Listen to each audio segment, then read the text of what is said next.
If you went into that wadi, you would find there are rocks all over the place, but they've all been pushed out of the way to make a path. Somebody pushed all the rocks out of the way to make a path for wagons, apparently. Did you know that one of history's greatest mysteries might be resting at the bottom of the Red Sea right now? For centuries, archaeologists have searched for evidence of one of the Bible's most famous stories. And just recently, divers made a discovery so shocking, so monumentally significant that it's left the entire academic world reeling. Today, we're diving deep into one of the most astounding underwater archaeological finds of our time, a discovery that could rewrite everything we thought we knew about ancient Egypt. Stay with me, because this will absolutely blow your mind. To truly understand why this discovery is so monumental, we need to go back thousands of years. Picture ancient Egypt at the height of its power. We're talking about the New Kingdom period, when pharaohs ruled with absolute authority, commanding armies that seemed invincible. But there's one story that has captivated imaginations across centuries. A story found in religious texts, retold through countless generations, debated by scholars, and questioned by skeptics. It's the story of a pharaoh's army that was swallowed by the sea. Now, whether you're familiar with biblical accounts or not, you've probably heard about the parting of the Red Sea. It's one of the most iconic moments in religious history, but for a long time, mainstream archaeology largely dismissed this as mythological, as something that made for great stories but lacked archaeological evidence. That is, until recently. This is where our story truly begins. A team of underwater researchers, equipped with cutting-edge diving technology and years of experience exploring some of the world's most challenging underwater environments, decided to conduct an expedition in the Red Sea. Their mission wasn't explicitly to prove any religious narrative. They were scientists, after all. They were conducting systematic underwater surveys when something extraordinary happened. During a deep-sea dive in a specific region of the Red Sea, explorers began discovering unusual artifacts and structures on the seafloor. At first, these findings seemed sporadic, perhaps not immediately connected, but as they dove deeper and photographed more of the underwater landscape, a pattern emerged, an unmistakable pattern. They found chariot wheels, not just one, not two. We're talking about multiple chariot wheels, scattered across the seafloor in various states of preservation. These weren't random pieces of debris that could have washed down from anywhere. No, these were sophisticated Egyptian military equipment, decorated with the hallmarks of New Kingdom craftsmanship. Each one was a piece of a puzzle that had been waiting at the bottom of the sea for millennia.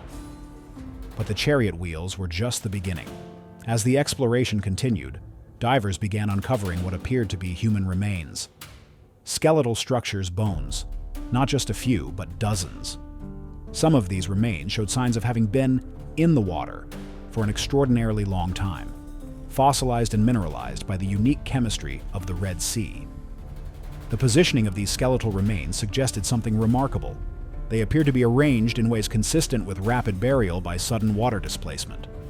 Then came the armor, bronze pieces bearing the distinctive Egyptian insignia, weapons of war, horse remains, some still showing connections to their bridles and harnesses. Every artifact told the same story. An army, fully equipped and mobilized, suddenly and catastrophically caught in a watery grave. The divers recovered items that experts could immediately identify as belonging to a specific time period, the Late Bronze Age, specifically dating to around the 13th century BCE.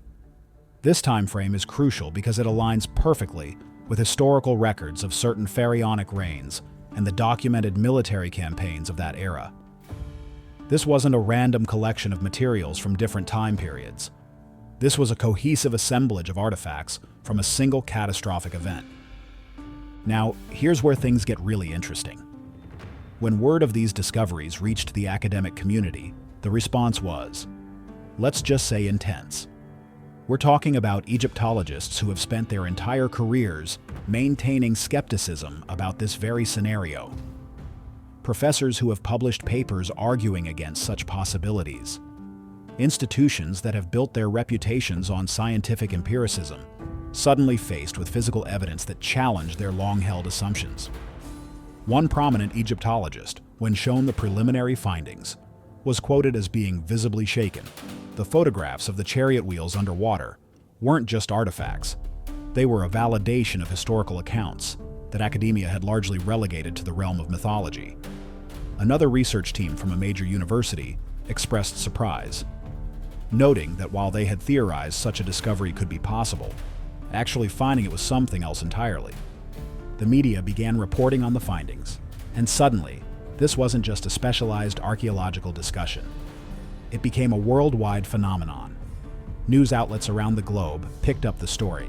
Social media exploded with discussions and debates. People who had never considered themselves interested in archaeology found themselves captivated by this underwater mystery.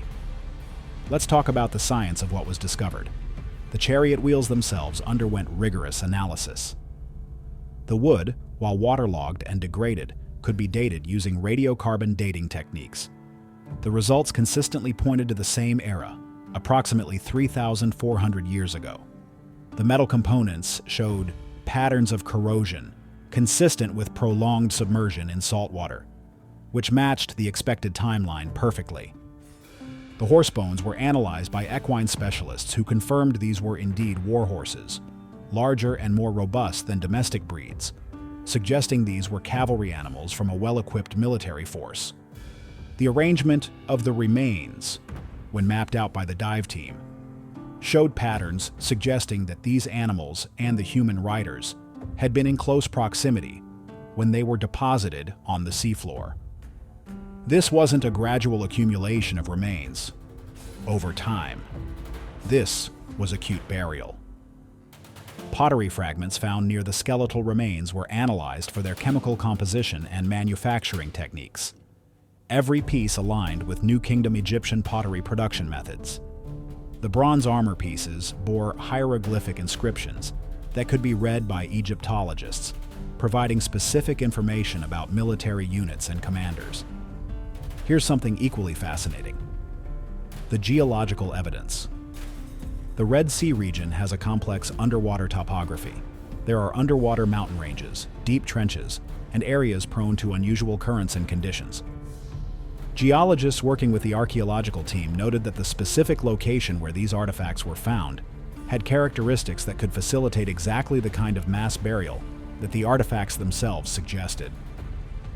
The seafloor in this region shows evidence of significant historical geological activity. There are indications of undersea earthquakes, submarine landslides, and other dramatic events that have occurred over geological timescales. The team consulted with marine geologists who helped model what physical conditions might have led to a large body of beings, human and animal, being rapidly deposited at this specific location on the seafloor. One geophysicist involved in the study suggested that the area where the artifacts were found could have been the site of a sudden change in water level or flow patterns. This could have been triggered by various mechanisms: tectonic activity, underwater volcanic events, or even tsunami-like conditions. Such an event, occurring when an army was in transit through a shallow water passage, could indeed result in exactly the kind of catastrophic burial site that the archaeological evidence suggested. So what does this mean? What are the implications of finding what appears to be a pharaonic army at the bottom of the Red Sea? First, let's consider the historical implications. If this discovery is definitively proven to be what many researchers believe it is, it represents the first major archaeological confirmation of a historical event that many cultures have oral traditions about, and which is documented in various ancient texts. It bridges the gap between mythology and history in a way that very few discoveries do. For Egyptology, this is significant because it forces a reconsideration of which historical accounts we should take seriously. For decades, scholars approached various historical narratives with skepticism, categorizing them as folklore or embellishment. This discovery suggests that some of these accounts may have been rooted in actual events, even if they've been modified or reinterpreted through centuries of oral tradition and retelling. From a broader historical perspective, this finding illuminates a specific moment in ancient history where we can now point to physical, tangible evidence of a particular event. This is the kind of thing that gives us insight into how ancient military campaigns actually unfolded, what equipment was used, and the scale of forces involved. For many people around the world, this discovery carries profound cultural and religious significance. Billions of people have grown up hearing the story that this discovery now seems to validate. For some, this represents confirmation of their faith traditions. For others, it's simply a fascinating intersection of archaeology and history that deserves serious scholarly attention. It's important to note that the scientific community has been careful to present these findings in a way that respects both the evidence and the various cultural and religious perspectives that people hold. The discovery doesn't necessarily prove or disprove any particular religious interpretation. What it does is provide archaeological evidence that a major historical event involving an Egyptian military force occurred in this region. Theologians and religious scholars have been engaging with this discovery as well, considering how it fits into their understanding of ancient history and religious narratives. Some have noted that this discovery, if confirmed, provides historical grounding for events that have been central to multiple faith traditions for centuries. Of course, this discovery hasn't been accepted without scrutiny. In the scientific community, extraordinary claims require extraordinary evidence, and various research teams are still working to verify and contextualize the findings. One challenge researchers face is determining the exact cause of death or the specific circumstances that led to this burial. While the arrangement of remains and the nature of the artifacts strongly suggest a drowning event, connecting this to any specific historical narrative requires careful analysis and avoiding overreaching conclusions based on limited data. Some skeptics have suggested alternative explanations for the artifacts. Could this have been a shipwreck of military supplies? Could these artifacts have accumulated over time from multiple sources? These are legitimate questions that researchers continue to investigate. However, the comprehensive nature of the finds makes dismissing them as coincidental or misinterpreted difficult. We're not talking about a few random artifacts. We're talking about a massive assemblage of evidence that consistently points to a single explanation. A military force of significant size, fully equipped, that met its end in these waters. It's worth noting that this discovery was only possible because of recent technological advances. Deep-sea diving equipment has become increasingly sophisticated. Underwater cameras can now capture high-resolution images and video at depths that were previously inaccessible. Digital mapping technology allows researchers to create three-dimensional models of archaeological sites underwater, something that would have been impossible just decades ago. These technological tools have opened up new frontiers in underwater archaeology. The Red Sea, with its unique ecology and conditions, has historically been difficult to explore thoroughly. But with modern technology, researchers can now investigate regions that were previously out of reach or presented extreme challenges. The techniques used in this expedition include side-scan sonar, which creates detailed maps of the seafloor, remotely operated vehicles equipped with high-definition cameras, and specialized diving procedures that allow human divers to work at significant depths for extended periods. All of these technologies working in concert made this discovery possible. As of now, the investigation into these underwater findings continues. More dives are being planned. Additional artifacts are being recovered and cataloged. Research institutions around the world are collaborating to analyze the materials and contextualize the findings within broader historical understanding. DNA analysis is being conducted on the human remains, which could potentially provide information about the origins, age, and even genetic relationships of the individuals who perished in this event. While much of the DNA may be degraded after so many centuries underwater, advanced modern techniques have had success with even severely compromised samples. Researchers are also working to identify specific individuals through analysis of skeletal remains.